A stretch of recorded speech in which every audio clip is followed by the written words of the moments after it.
the crowd would sing.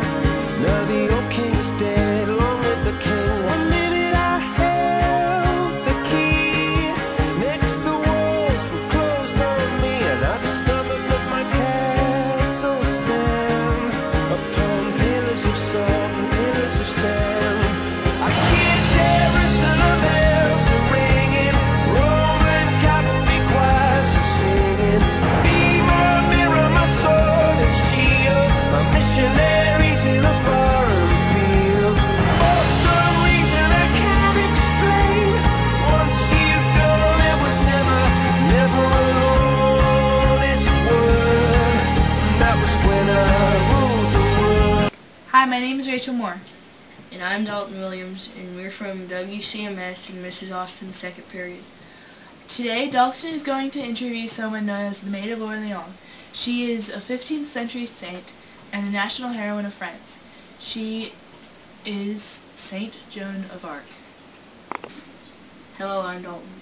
Bonjour Dalton, I am Joan d'Arc. You may call me Joan. Okay, Julie, is it okay if I ask you about your past? Oh, of course. Alright, who are your parents? My parents. My father was Jacques d'Arc and my mother was Isabelle Romay. My father was a farmer. We owned 50 acres of land. He also had a minor job as a village official, collecting taxes and heading the local watch. And where did you live? We lived in a village named Domremy, which was located in une piste isolée of northeastern territoire that remained loyal to the French crown even though we were surrounded by Burgundian land. And during my enfance, there were at least several raids and at one time was burned. Okay, so when did you encounter your first vision? My first vision was when I was about 12. I was sitting in my father's field alone, and they were beautiful. It was St. Michael, St. Margaret, and St. Catherine that spoke to me. Their voices were so clear and beautiful. They were as clear as I'm speaking to you now. And what did they say? They told me to drive out the English and bring the Dauphin to Reims for his coronation. And how did you go about this? Well, when I was about 16, I asked Durand le Soir to take me to the nearby town of La Cuillers, where I petitioned the garrison commander, Count Robert de Baudricourt, for permission to visit the French court in Chinon. So then what happened? He did not take me seriously, but then I did not give up. I returned in January with two men, Jean de Metz and Bertrand de Poligny. Under their support, I gave a second interview, and where I made a prediction about a military reversal near Orleans. So how did that work out? Well, my prediction was correct, and I gained an escort to visit Chinon, where I made the journey through Burgundian territoire in a male disguise. Upon arriving at the royal court, I impressed Charles VII, yes, Charles, during a private conference. So how did that end up? He then ordered background inquiries and a theological examination at Poitiers to verify my morality. During this time, Charles's mother-in-law, Yolande of Aragon, was financing a relief expedition to Orleans.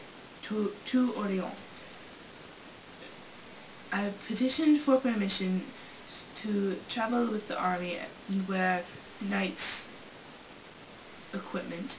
I depended on donated items for my armor, which would be my armor, horse, sword, banner, and entourage. What happened when you got there?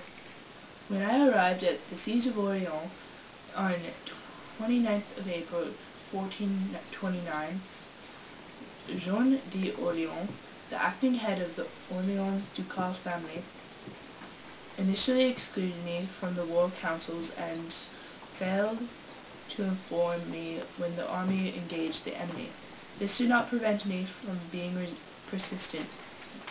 present at most councils and battles. During the 5 months of siege before my arrival, the defenders of Orléans had attempted only one aggressive move, and that had ended up in disaster. On the 4th of May, the French attacked and captured the outlying fortresses of Saint-Loup, which I followed on 5th of May with a march to a second fortress called Saint-Jean-les-Blancs. Finding it deserted, this became a bloodless victory.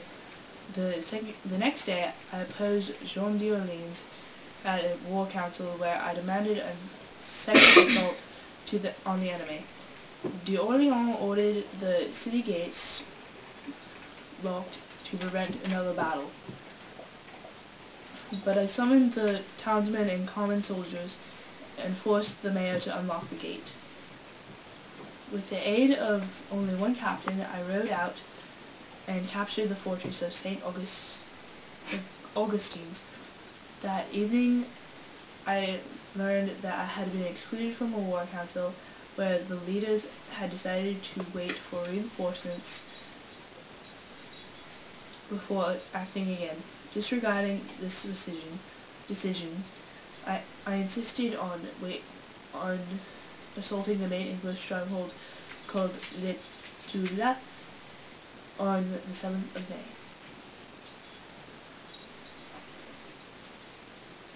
Contemporaries acknowledge you as the heroine of the engagement after you have sustained an arrow wound to your neck, but returned wounded to lead the final charge. That's pretty amazing. Well, I think that'll be all. Thank you all for coming. It was no trouble at all. Okay, go. Hello, I'm Dalton. Hello, bonjour Dalton. I'm sorry. Hi, my name is Rachel Moore, and I'm Dalton Williamson. We're from WCMS in Mrs. Austin's second period. Today, Dalton is gonna interview somebody known as the Maid of Orleans. She is a 15th century saint. Hello, doggy. Don't, doggy. She's a 15th century saint and a national heroine of France. Her name is Saint Joan of Arc.